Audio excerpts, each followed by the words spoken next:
Why is this black lump called nature's black gold? Because inside, it hides something rare and full of power.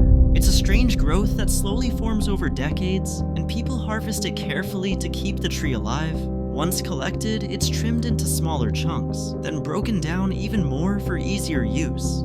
Next, it's ground into a fine powder, then sifted to get the purest texture. Out here in the wild, the powder is brewed slowly over fire, transforming into a tea that's been treasured for centuries, all hidden inside this lump you probably pass by every day.